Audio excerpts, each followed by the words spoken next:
Presiden Joko Widodo sudah 17 kali mengunjungi Papua selama menjabat 2 periode. Jokowi pun semakin dicintai rakyat Papua.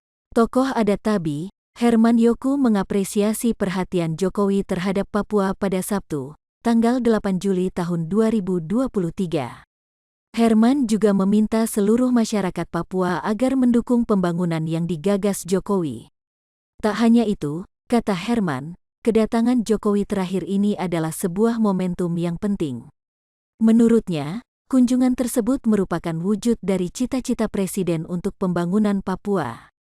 Selain itu, kata Herman, Jokowi sudah banyak memberi perhatian kepada Papua, mulai dari pengaturan harga barang, pembangunan infrastruktur, dan lain sebagainya.